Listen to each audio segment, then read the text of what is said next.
What's up, everybody? Ben Grove here with another video, this time talking about my top 5 favorite cube cards of all time.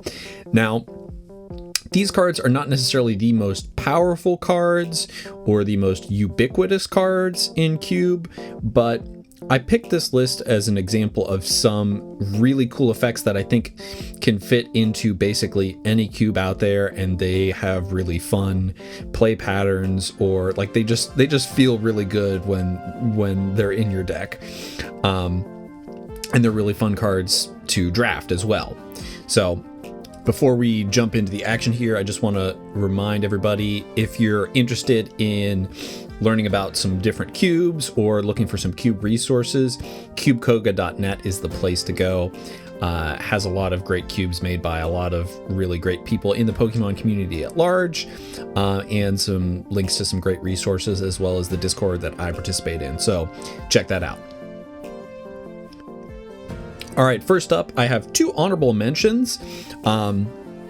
Just barely missed out on the list for a couple different reasons, actually. But first off, Shrine of Memories, a really cool card where each player's evolved Pokemon can use any attack from its previous evolution. I think really where that can come into play in Cube really well is that some cubes out there are mutant cubes, and so you might be evolving from a stage 1 that has a really good attack into a stage 2 that has a really good like attack and ability. So Shrine of Memories is a card that like some decks can be built to like really take full advantage of, which is cool, but also like it just has a lot of weird like corner cases in the mutant space that makes it a really good card to include in your draft pool.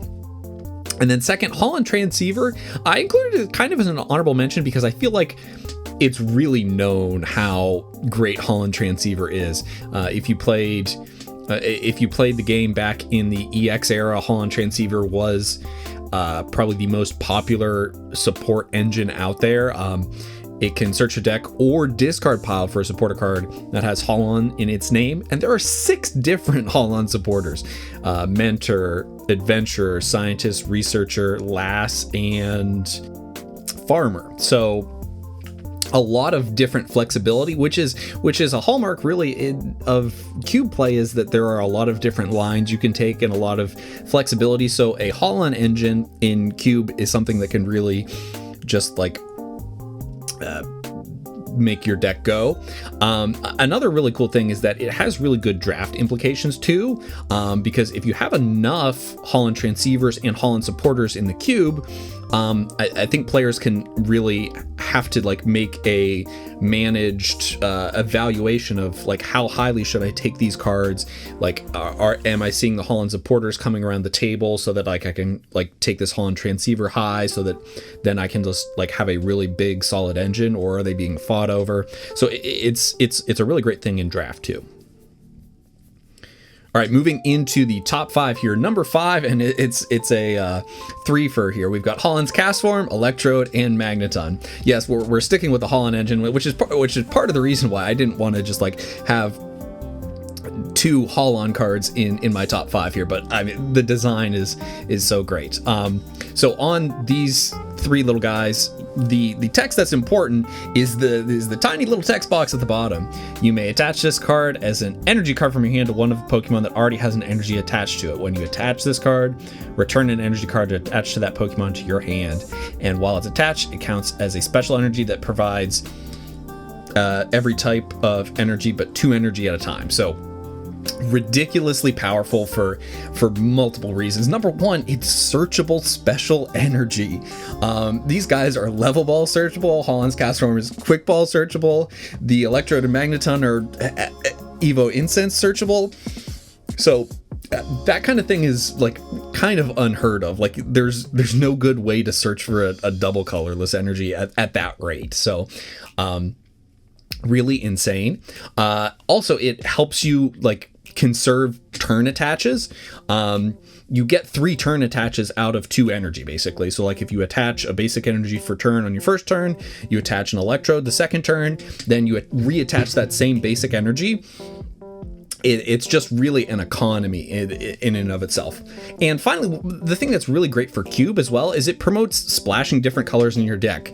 Especially because of how searchable these guys are, it's really easy to splash a different color to maybe like cover a weakness. So like if you have a fire deck and you tech in like a lightning attacker to protect against your water matchup, and you can do that really easily with these special energy. So the Electrode is probably, I think, technically the best because it's also like Featherball searchable. But all three of these cards are like equally as powerful, and just I think they're also a really known entity in the Cube and standard play space, which is why they just cracked the list here. But can't say enough about the Holland's Mons. They're awesome. All right, number 4 is Good Manners. In order to play this card, you can't have any basic Pokemon cards in your hand. Show your hand to your opponent, then search your deck for a basic Pokemon, show it to your opponent, and put it into your hand. The reason I like this card in Cube, now, it's not the strongest card. The effect is really, really powerful. In a vacuum, that's stronger than Quick Ball, that's stronger than Nest Ball, because you don't have to put it directly onto your bench. But having these unique downsides and restrictions are really good for draft as well as for like deck building purposes. It's like, okay, is this effect, which is really, really great, is this going to be like, there's really good evaluation that you have to do as a drafter and deck builder to kind of see if this effect is worth it. I've had this card in my deck sometimes, and it's been really, really important just based on my draft pool and the Cube. And then I've also had it and had it really be extraneous and also like showing my opponent my hand has been bad information. So it's a card that isn't the strongest, but I really like it for its unique interactions. Number 3, and the most modern card on our list here, is Squovit from Scarlet and Violet. With its Nest Stash ability, once during your turn, you may shuffle your hand and put it on the bottom of the deck. If you put any cards on the bottom of your deck in this way, draw a card. This card is super, super cool because it just pairs well with a lot of things that you see in Cube space. A lot of cubes have a barrel or an octillery where you draw up to 5 cards in your hand. So it basically turns those guys into a mini clay doll, which is really cool. It also has other different small little fun interactions. The card Rose Tower really works well with this. Rose Tower is a stadium that usually is not very powerful, but with a Squovit, you turn it into draw 3 cards every turn, and it's something that your opponent probably can't take advantage of like you can if you've built your deck that way.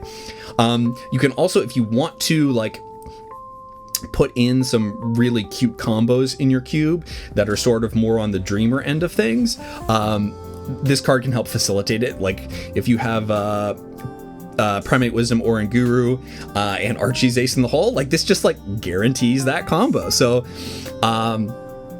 it's just a really, really flexible card with a really cool ability that any Cube of any power level can make use of in some context. So awesome card. All right, moving into number 2, and I will say, if you're somebody who knows me, these last 2 on the top here are not going to be a surprise. The list is a little biased, but they're still, even with my bias, they're still really great cards. So number 2 is Shaman from Unleashed. With the Celebration Wind, Poke Power. Once during your turn, when you put Shaman from your hand onto your bench, you may move as many energy cards attached to your Pokemon as you like to any of your other Pokemon. So this is the most powerful iteration of the energy moving around effect. And it's on a basic that you can just slam onto your bench. What I really like about it is it just like enables really big swings in a match, and it also like enables decks that don't have an inherent energy acceleration engine to have quote unquote energy acceleration. Basically what like the way I think about it, like if maybe you have like a Lucario deck that's just like a stage 1 attacker that's just hitting face with good numbers, and you're put in a situation where like your attacking Lucario is damaged and it's got 3 energy on it, and you have no other energy on board. You know, if you swing in with a Lucario that is in the active that's damaged, you're going to get hit back next turn and have nothing on board, and be in a really disadvantageous position. The Shaman here can just kind of move your energy around, and all of a sudden, like, you have a full HP attacker. You bring up like a Lucario that was on the bench waiting, and you've preserved some energy, and you've kind of swung the balance of power in the game. It's really cool for that effect, and like there are so many, like it's a card that in Cube where there's so many different lines to take, this is a card that like exponentially increases the amount of different lines you can take. Also, the attack on it is pretty good too. 2 for 30 and remove 3 damage counters from each of your Pokemon that has any energy attached to it, which coincidentally the Pokepower kind of facilitates. So, and it's also important to note that some of the cards that have similar effects to it, Mewtwo Delta, for example. Mewtwo Delta, number one, you can't move special energy cards, which Shaman can, and you can't move energy to Mewtwo Delta, but you can move energy to the Shaman. So the power level of this effect on this Shaman is far above anything else. So like Scramble Switch, it can only move from one Pokemon to another Pokemon, and it's your A-Spec. Any of the supporter versions mostly just move from one to another, like Lucian's Assignment. You can move any number from 1 to 1, but Shaman lets you just move everything around the board. It's really incredible and a really cool card. And finally, number 1, this is my number 1 card to include in cubes, and I think every cube probably can benefit from this card. Surprise Time Machine. Now the text on here is a little confusing, but I'll go through it. Choose one of your evolved Pokemon, remove the highest stage evolution card from it, and shuffle it into your deck. This counts as devolving that. If that Pokemon remains in play, search your deck for an evolution card that evolves from that Pokemon and put it onto that Pokemon. This counts as evolving. So basically, it's a card that on face value, it just looks like you devolve it and re-evolve it into the same thing. But there are so many different things that you can do with this. The reason this is my number 1 is because it's just a jack of all trades that does so many cool different things. And you can do so many things with it that your opponent won't expect. So number 1, if the Pokemon you're devolving and evolving has a once per turn Pokepower or ability, you can reuse those because it's a new Pokemon that has just evolved. If your Pokemon is poisoned and you can't use your Pokepower because of that, because most Pokepowers have you can't use this ability if the Pokemon is affected by a special condition. You can just devolve it and re-evolve it, clear that status.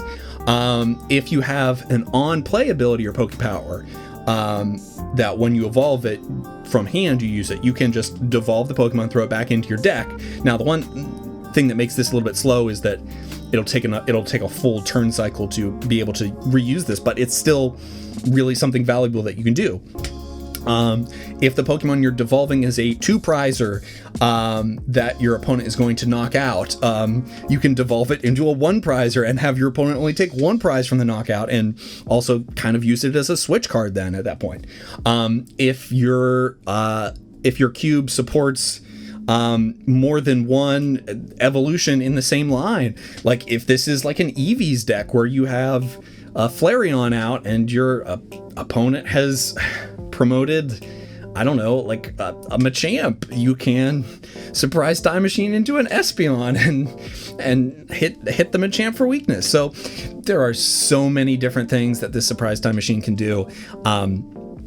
I've used it in games where my opponent has basically been like, okay, there's no way that you can knock me out this next turn. I've thought of every possible scenario, and then I have Surprise Time Machine in my hand, and then I was able to use an extra power or ability that they weren't thinking that I was able to use. And so I just can't say enough about this card. It's so fun to play with, and I am so mad at the Pokemon Company for not putting this card in Destined Rivals when they put Venture Bomb.